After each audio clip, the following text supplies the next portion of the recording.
নমস্কাৰ বোলো সকলোকে পুনৰবাৰ টিকে মাইণ্ডৰ অন্য এটাৰ ৰাতিপুৱাৰ ধামাকাদাৰ খবৰলৈ স্বাগতম জনাইছোঁ। অন্য দিনৰ দৰে আজিও আপোনালোকৰ বাবে দিনটোৰ কেইবাটাও গুৰুত্বপূৰ্ণ খবৰ লৈ আহিছোঁ। ভিডিঅ'টো প্ৰথমৰ পৰা শেষলৈকে চাই থাকিব। আৰু যে খবৰকেইটা আৰম্ভ কৰাৰ আগতে আপোনালোক সকলোকে সৰুকৈ এটা ৰিকুৱেষ্ট, যদি খবৰকেইটা চাই ভাল লাগে লাইক এটা কৰিবলৈ কিন্তু নাপাহৰিব। আগবাঢ়িছোঁ আজিৰ প্ৰথমটো খবৰ ফালে। প্ৰথম খবৰটো ওলাইছে আমাৰ অসমৰ চাহ জনগোষ্ঠীয় লোকসকলৰ কাৰণে। আমাৰ অসমৰ যিসকল নেকি চাহ জনগোষ্ঠীয় লোক আছে তেওঁলোকৰ কাৰণে অসমৰ মুখ্যমন্ত্ৰী ডক্টৰ হিমন্ত বিশ্ব শৰ্মাদেৱে যোৱাকালি বিৰাটে এটা ভাল খবৰ ঘোষণা কৰিছে, বিৰাট এটা ডাঙৰ খবৰ ঘোষণা কৰিছে। ৰাজ্যৰ লাখ লাখ চাহ জনগোষ্ঠীয় পৰিয়ালৰ বাবে এটা ভাল খবৰ। চাহ জনগোষ্ঠীৰ লোকসকলে পাব এতিয়া মাটিৰ পট্টা। মুখ্যমন্ত্ৰীৰ এক বৃহৎ ঘোষণা। মুখ্যমন্ত্ৰী ডাঙৰীয়াই কৈছে যে অসমৰ 200 বছৰীয়া ইতিহাসত হিমন্ত বিশ্ব শৰ্মাদেৱে কৰিবলৈ গৈ আছে এটা বৃহৎ কাম। অসমৰ লাখ লাখ যিসকল চাহ জনগোষ্ঠীয় লোক আছে তেওঁলোকক এতিয়া মাটিৰ ম্যাদী পট্টা প্ৰদান কৰিব বুলি জনাইছে অসমৰ মুখ্যমন্ত্ৰী হিমন্ত বিশ্ব শৰ্মাদেৱে। অসমৰ মুখ্যমন্ত্ৰী হিমন্ত বিশ্ব শৰ্মাদেৱে আমাৰ অসমৰ প্ৰত্যেকজন খিলঞ্জীয়া বা ভূমিপুত্ৰকে মাটিৰ ম্যাদী পট্টাৰ দিয়াৰ ব্যৱস্থা কৰি দিছে। আমাৰ অসমৰ যিসকল নেকি চাহ জনগোষ্ঠীয় লোক আছে, চাহ জনগোষ্ঠীয় লোকসকলক যিসকলে চাহ বাগানত কাম কৰে তো তেওঁলোকে বাস কৰা মাটিৰ ম্যাদী পট্টা প্ৰদান কৰিব। বৰ্তমান সময়ত আমাৰ অসমৰ চাহ বাগানসমূহত যিসকল চাহ জনগোষ্ঠীয় লোক বাস কৰি আছে তেওঁলোকে যিখিনি মাটিত বসবাস কৰি আছে সেই মাটিখিনিৰ মালিক হৈছে চাহ বাগানখনৰ স্বত্বাধিকাৰী। কিন্তু এতিয়া সেই মাটিডোখৰ মালিকী স্বত্বাধিকাৰীৰ পৰা তেওঁলোকক প্ৰদান কৰা হ'ব বুলি জনাইছে। আৰু আমাৰ অসম চৰকাৰে এইটো এটা বৃহৎ পদক্ষেপ হাতত লৈছে। তো আমাৰ অসমৰ যিসকল নেকি চাহ জনগোষ্ঠীয় লোক আছে, আপুনি যদি এজন চাহ জনগোষ্ঠীয় লোক, ভিডিঅ'টোত লাইক এটা কৰিব, ভিডিঅ'টো অকণমান শ্বেয়াৰ কৰি দিব। আপোনালোকৰ কাৰণে ইমান এটা ভাল খবৰ ওলাইছে ন, সকলোৱে মোৰ মতে লাইক এটা কৰি মন্ত্ৰী হিমন্ত বিশ্ব শৰ্মাদেৱক ধন্যবাদ জ্ঞাপন কৰি যাব। আগবাঢ়িছোঁ ইয়াৰ পাছৰটো খবৰ ফালে। ইয়াৰ পাছৰ খবৰটো ওলাইছে এটা ভাল খবৰে। ভাল খবৰটো ওলাইছে অৰুণোদয় আঁচনিৰ ওপৰত। আপোনালোকে বাৰু অৰুণোদয় আঁচনিৰ পইচা লাভ কৰে নে নকৰে সেইটো কমেণ্ট ছেকশ্যনত জনাব। এইবাৰ বহু মহিলাক অৰুণোদয় আঁচনিৰ পইচা বিতৰণ কৰিলে। প্ৰায় 38 লাখ সৰ্বমুঠ মহিলাক অৰুণোদয় আঁচনিৰ ধন বিতৰণ কৰিছে এইবাৰ নতুনকৈ। নতুন বুলি নহয়, টোটেল এতিয়ালৈকে প্ৰায় 38 লাখ মহিলাই অৰুণোদয় আঁচনিৰ ধন লাভ কৰিছে। অনাগত সময়ত আৰু মহিলাক এড কৰিব অৰুণোদয় আঁচনিৰ তালিকাত। কিন্তু এইবাৰ দেখিবলৈ পালোঁ বহু মহিলাৰ নাম কৰ্তন গৈছে। বহু মহিলাই অৰুণোদয় আঁচনিৰ ধন লাভ নাই কৰা। এতিয়া শংকিত হৈ পৰিছে সেইসকল মহিলা যিসকল মহিলাৰ একাউণ্টত পইচা সোমোৱা নাই। যিসকল মহিলাই পূৰ্বৰ পৰাই পইচা পাই আছিলে তেওঁলোকে পইচা নাই পোৱা। কিছু লোক এনেকুৱা হৈছে এপ্লাই কৰিছে কিন্তু এপ্লাই কৰাৰ পাছতো তেওঁলোকে পইচা লাভ কৰা নাই। তেওঁলোকৰ কাৰণে এটা ভাল খবৰ ঘোষণা কৰিছে মন্ত্ৰী হিমন্ত বিশ্ব শৰ্মাদেৱে। কৈছে যে চিন্তা নকৰিব, যিসকল মহিলাৰ নাম অৰুণোদয় আঁচনিৰ পৰা কৰ্তন গৈছে এতিয়া তেওঁলোকেও অৰুণোদয় আঁচনিৰ ধন লাভ কৰিব বুলি জনাইছে। কাৰোৰেই নাম বাদ পৰি নাযাব বুলি জনাইছে মন্ত্ৰী হিমন্ত বিশ্ব শৰ্মাদেৱে। মন্ত্ৰী হিমন্ত বিশ্ব শৰ্মাদেৱে কৈছে তালিকাৰ পৰা নাম কৰ্তন হোৱা প্ৰতিগৰাকী মহিলাই লাভ কৰিব অৰুণোদয় আঁচনিৰ ধন। তো এই কথা উল্লেখ কৰিছে অসমৰ মুখ্যমন্ত্ৰী হিমন্ত বিশ্ব শৰ্মাদেৱে। মন্ত্ৰী হিমন্ত বিশ্ব শৰ্মাদেৱে এইটো লগতে উল্লেখ কৰিছে যে চিনাক্তকৰণ কৰা হৈছে যে কোন মহিলাই পাব লগা যোগ্য, কোন মহিলাৰ নাম কৰ্তন গৈছে, সকলোবিলাক চিনাক্তকৰণ কৰিব। আৰু চিনাক্তকৰণ অলৰেডি হৈ গৈছে বুলি জনাইছে আৰু তেওঁলোকক অৰুণোদয় আঁচনিৰ ধন বিতৰণ কৰি দিব বুলি জনাইছে। আপোনালোকে না এপ্লাই কৰিবলৈ যাব লাগিব, না DC অফিচত যাব লাগিব, ডাইৰেক্টলি আপোনালোকৰ একাউণ্টত অৰুণোদয় আঁচনিৰ ধন সোমাই পৰিব। গতিকে চিন্তা কৰিব নালাগে, যিসকল মহিলাই লাভ কৰা নাই তেওঁলোকেও শীঘ্ৰেই লাভ কৰিব। আগবাঢ়িছোঁ ইয়াৰ পাছৰটো খবৰ ফালে। ইয়াৰ পাছৰ খবৰটো ওলাই পৰিছে ড্ৰাইভিং লাইচেন্সৰ ওপৰত। তো আপোনালোকৰ বাৰু ড্ৰাইভিং লাইচেন্স আছে নে নাই কমেণ্ট ছেকশ্যনত জনাব। আমাৰ অসম চৰকাৰ এতিয়া কঠোৰ হৈছে। অসমৰ যান বাহন বিভাগ এতিয়া কঠোৰ হৈছে। ট্ৰেফিক আইন অধিক কঠোৰ কৰি তোলা হৈছে আমাৰ অসমত। কোনো লোকে এতিয়াৰে পৰা যদি ট্ৰেফিক নিয়ম ভংগ কৰে তেন্তে 25 বছৰ পৰ্যন্ত লাইচেন্স কেনচেল কৰি থোৱা হ'ব বুলি জনাইছে।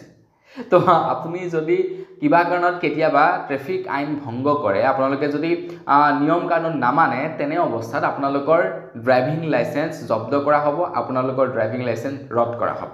মানে এটা ভুল এবাৰ কৰিলে নহয়, বাৰে বাৰে যদি একেটা ভুলকে আপোনালোকে কৰি থাকে তেতিয়া আপোনালোকৰ ড্ৰাইভিং লাইচেন্স জব্দ কৰা হ'ব, আপোনালোকৰ ড্ৰাইভিং লাইচেন্স ডিএক্টিভ কৰা হ'ব আৰু আপোনালোকে 25 বছৰ পৰ্যন্ত ড্ৰাইভিং লাইচেন্স বনাব নোৱাৰিব। গতিকে সাৱধান, কোনো কাৰণতে আপোনালোকে ট্ৰেফিক আইন ভংগ নকৰিব, গাড়ী মটৰ ভালদৰে চলাব, তেতিয়া বিপদত নপৰে। আগবাইছোঁ ইয়াৰ পাছৰটো খবৰৰ ফালে। আমাৰ অসমৰ কাৰণে এটা বিৰাটেই গৌৰৱৰ খবৰ ওলাই পৰিছে।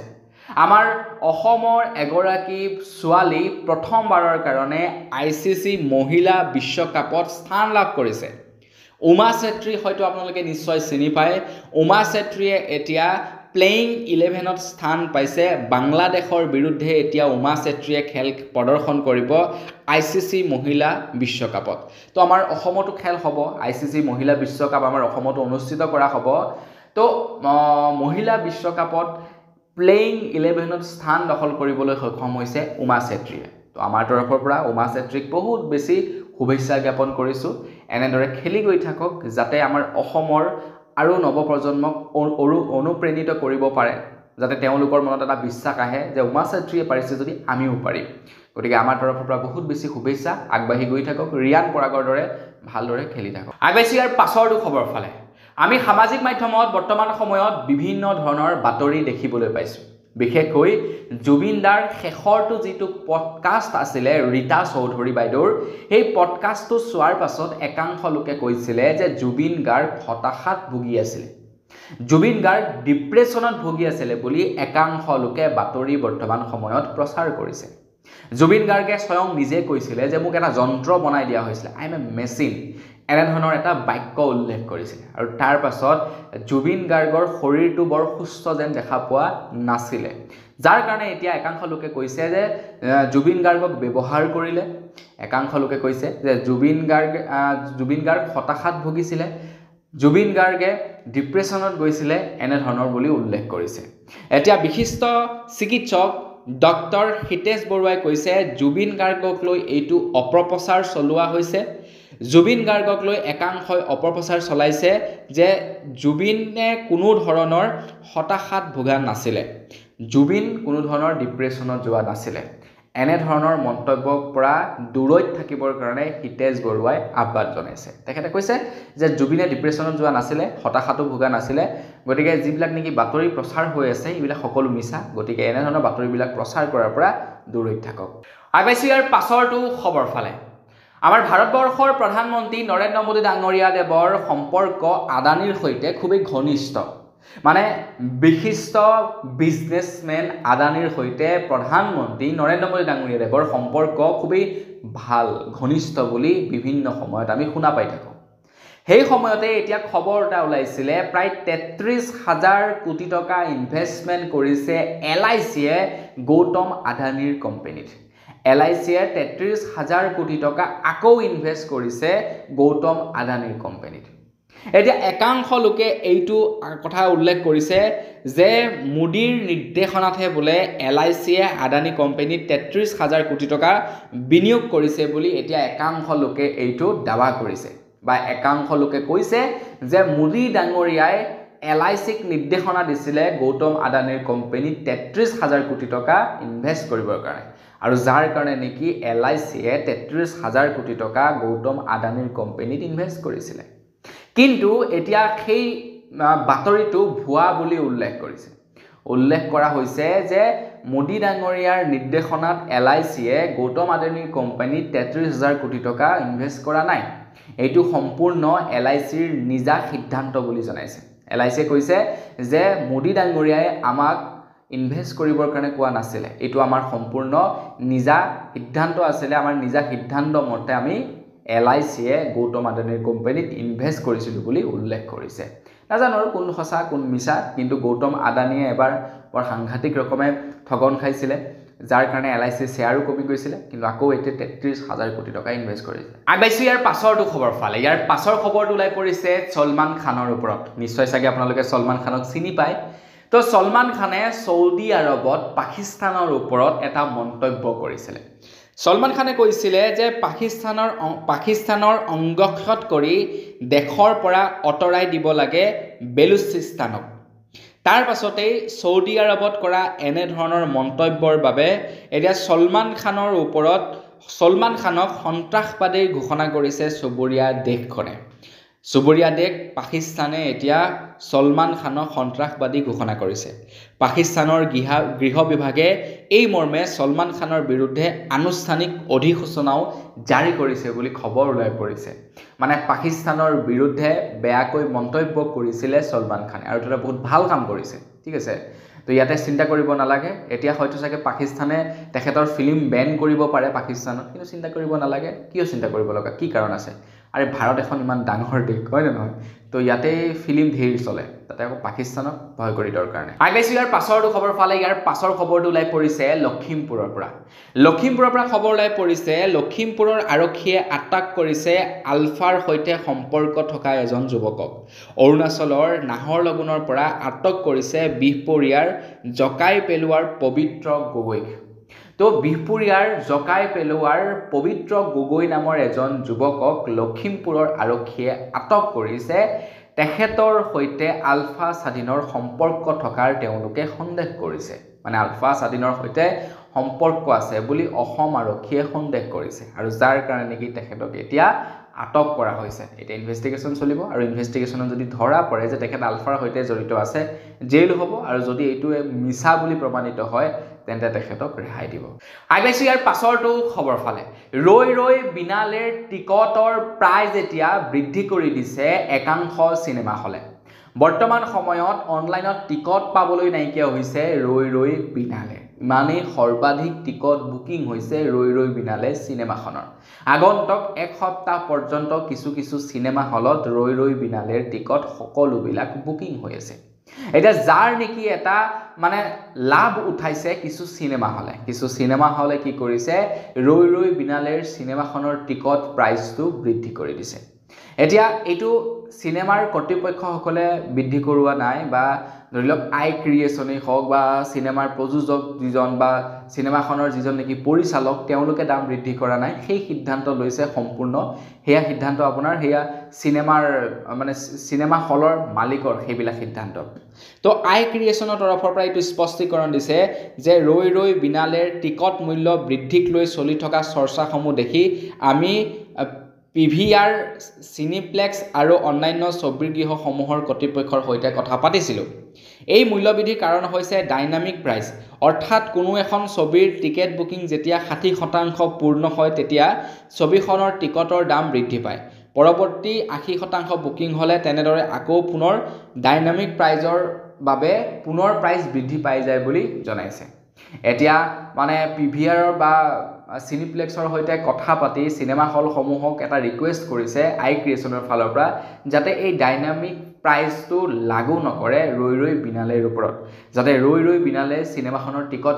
প্ৰাইচটো বৃদ্ধি হৈ নাযায় তো তাৰ কাৰণে লক্ষ্য ৰাখিবৰ কাৰণে অনুৰোধ জনাইছে আৰু সিনেমা হলবিলাকেও কৈছে যে ৰৈ বিনালে সিনেমাখনৰ টিকট প্ৰাইচটো বৃদ্ধি কৰোৱা নহয় আগবাইছো ইয়াৰ পাছৰটো খবৰ ফালে পাকিস্তান আৰু বাংলাদেশৰ সৈতে আমাৰ ভাৰতবৰ্ষৰ সম্পৰ্ক বৰ বিশেষ ভাল নহয় পাকিস্তান আৰু বাংলাদেশ দুয়োখনেই আমাৰ শত্ৰু ৰাষ্ট্ৰ পাকিস্তান আৰু বাংলাদেশৰ সৈতে পূৰ্বৰ পৰাই আমাৰ সম্পৰ্ক বৰ বিশেষ ভাল নহয় বিভিন্ন সময়ত বাংলাদেশৰ সৈতে বিভিন্ন ধৰণৰ বিতৰ্ক হৈ থাকে আমাৰ ভাৰতবৰ্ষৰ আৰু যুদ্ধৰ কথাটো নকওঁৱে আৰু পাকিস্তানৰ সৈতে যুদ্ধ সময়ে হৈ থাকে তো পাকিস্তানৰ সেনা প্ৰধান আহিছিলে ৰিসেন্টলি বাংলাদেশলৈ যেতিয়া পাকিস্তানৰ সেনা প্ৰধান আহিছিলে পাকিস্তানৰ সেনা প্ৰধানক বাংলাদেশৰ প্ৰধানমন্ত্ৰীয়ে এখনি ফটো গিফ্ট কৰিছিলে আৰু সেই ফটোখন হৈছে নৰ্থ ইষ্টৰ মানচিত্ৰ আৰু সেই নৰ্থ ইষ্টৰ মানচিত্ৰখনত আমাৰ ভাৰতৰ মানচিত্ৰখনক বিকৃত ৰূপত প্ৰদৰ্শন কৰা হৈছে আমাৰ ভাৰতৰ পৰা কিছু মানে দেশ ৰাজ্য কাটি পেলোৱা হৈছে আমাৰ ভাৰতৰ পৰা যেনে জম্মু কাশ্মীৰ হৈ গ'ল এনেকৈ হৈ গ'ল তো তেওঁলোকে সেই ৰাজ্যসমূহ আমাৰ ভাৰতৰ মেপখনৰ পৰা কাটি পাকিস্তানৰ সৈতে সংযুক্ত কৰি দিছে মানে পাকিস্তানক ভালৰি লগাবৰ কাৰণে বাংলাদেশে এই কামটো কৰিছে ইয়াৰ পূৰ্বেও বাংলাদেশে তেনেকুৱা মানচিত্ৰ প্ৰকাশ কৰিছে নকৰা নহয় এইবাৰ আকৌ এবাৰ তেনেকুৱা মানচিত্ৰ প্ৰকাশ কৰিছে ইনফেক্ট পাকিস্তানৰ সেনা প্ৰধানক এই মানচিত্ৰ প্ৰদান কৰিছে এটা প্ৰধানমন্ত্ৰী নৰেন্দ্ৰ মোদী ডাঙৰীয়াদেৱে এই সম্পৰ্কত কেনে ধৰণৰ পদক্ষেপ হাতত লয় আমি অনাগত সময়ত গম পাম আগবাইছো ইয়াৰ পাছৰটো খবৰ ফালে যোৱাকালি আছিলে দেওবাৰ প্ৰত্যেক দেওবাৰে জুবিনদাৰ সমাধি ক্ষেত্ৰত লক্ষাধিক মানুহৰ জাম হয় লক্ষাধিক মানুহৰ আগমন হয় জুবিনদাৰ সমাধি ক্ষেত্ৰত ঠিক তেনেকৈ প্ৰত্যেকটো দেওবাৰৰ দৰে যোৱা দেওবাৰটোতো জুবিন দাৰ সমাধি ক্ষেত্ৰত লাখ লাখ মানুহৰ সমাগম হয়। এতিয়া বহুলোকে ইয়াৰ আগৰ ভিডিঅ'টোত জুবিন দাৰ সমাধি ক্ষেত্ৰ বুলি কোৱাৰ কাৰণে বেয়া পাইছে, তো তাৰ কাৰণে ক্ষমা কৰিব। একচুৱেলি জুবিন দাৰ সমাধি ক্ষেত্ৰ নহয়, তাৰ নামাকৰণ দিয়া হৈছে জুবিন ক্ষেত্ৰ। তো জুবিন ক্ষেত্ৰত লাখ লাখ মানুহৰ সমাগম হৈছে। যোৱা দেওবাৰটোতো সমাগম হোৱাৰ বাবে যান জঁটৰ বাবে অসুবিধা হৈছে, ৰাস্তা ব্লক হৈ গৈছে। তো মোৰ মতে প্ৰশাসনে কিবা এটা মানে সেই দেওবাৰ দিনাখন বিশেষকৈ স্পেচিয়েলি এটা বিকল্প ব্যৱস্থা ল'ব লাগে। সেইকাৰণে এনেকুৱা জেগাত মানে বহাব নালাগিছিলে। চৰকাৰেও হয়তো চাগে নাভাবিল যে কিনো হ'ব আৰু ইয়াতে বহাই দিম বুলি ভাবিলে চাগে, কিন্তু দেখা পাইছে জুবিন দাৰ পাৱাৰ কিমান। ৰাস্তা জাম হৈ গৈছে, ব্লক হ'বই, এনেকৈ চলি থাকিব, যুগ যুগান্তৰ চলি থাকিব। এতিয়া সেইডোখৰত কিবা এটা নতুনকৈ ব্যৱস্থা কৰিব লাগিব, হয়তো আপোনাৰ ফ্লাইঅভাৰ দি দিব লাগিব, নতুবা কিবা এটা কৰিব লাগিব মুঠতে সেই জেগাডোখৰত যাতে জাম নালাগে, বা বিকল্প ৰাস্তা এটা উলিয়াব লাগিব, নহ'লে এনেকৈ জাম হৈ থাকিব। আগবাঢ়িছোঁ ইয়াৰ পাছৰটো খবৰৰ ফালে। জুবিন দাৰ জুবিন ক্ষেত্ৰলৈ গৈছিলে গৌৰৱ গগৈ।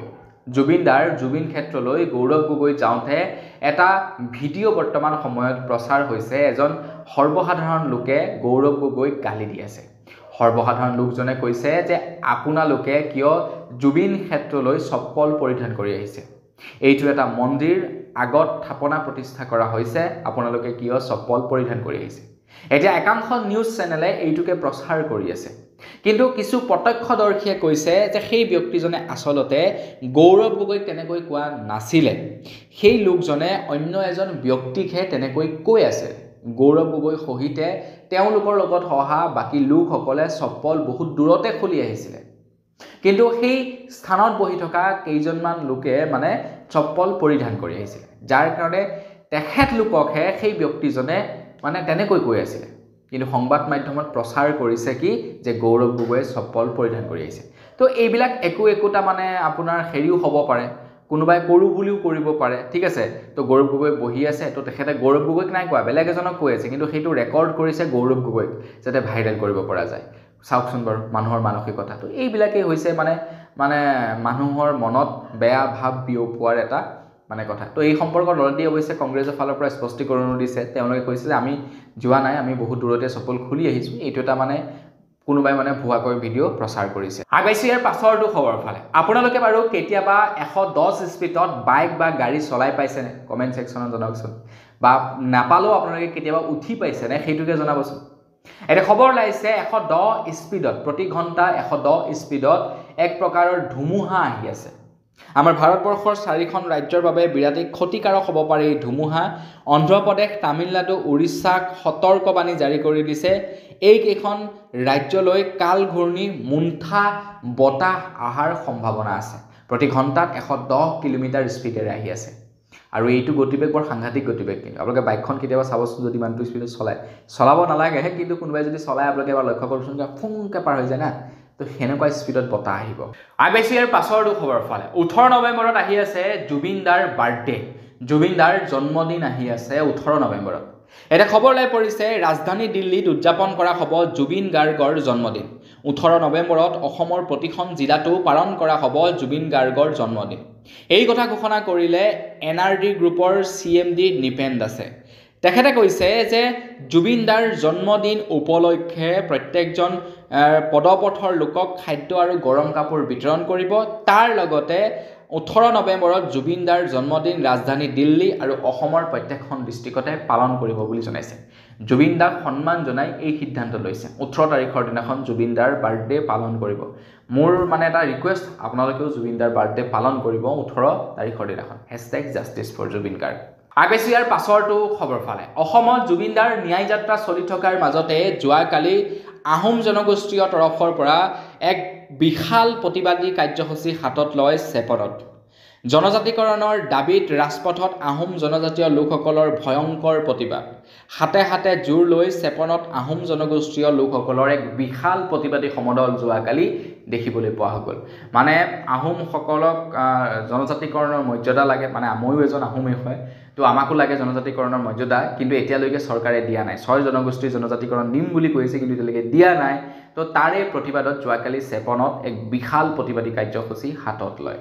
আগবাইছোঁ ইয়াৰ পাছৰটো খবৰ ফালে বাৰে বাৰে NSPC বন্ধ কৰিবৰ কাৰণে প্ৰতিবাদ কৰি থকাৰ পাছতো NSPC আৰম্ভ হ'ল NSPCৰ টাৰবাইন ঘূৰিলে আৰু আগন্তুক মাহৰে পৰা NSPCয়ে বিদ্যুৎ উৎপাদন কৰিব নৱেম্বৰ মাহত আৰম্ভ হ'ব NSPCৰ বিদ্যুৎ উৎপাদন এইবাৰ আকৌ লখিমপুৰ আৰু ধেমাজিৰ অসম জাতীয় যুৱ পৰিষদৰ যৌথ সহযোগত তেওঁলোকে যোৱাকালি এক প্ৰতিবাদী কাৰ্যসূচী হাতত লয় NSPC বন্ধ কৰিবৰ কাৰণে কি লাগে আপোনালোক বন্ধ হ'বনে মোৰ মতে নহয় ইমান ডাঙৰ প্ৰতিবাদ হৈ গ'ল গোটেই অসমৰ জনগণে প্ৰতিবাদ কৰিলে আনকি জুবিন গাৰ্গেও মানে প্ৰতিবাদ কৰিছিলে তাৰ পাছতো বন্ধ নহ'ল NSPC ক'ৰ পৰা বন্ধ হ'ব আগবাইছোঁ একেবাৰে শেষৰটো খবৰ ফালে একেবাৰে শেষৰ খবৰটো ওলাই পৰিছে অসম জাতীয়তাবাদী যুৱ পৰিষদৰ তৰফৰ পৰা অসম জাতীয়তাবাদী যুৱ পৰিষদে সিদ্ধান্ত লৈছে যে 4 নৱেম্বৰত গুৱাহাটীত প্ৰতিবাদী পদযাত্ৰা কাৰ্যসূচী হাতত ল'ব জুবিনদাৰ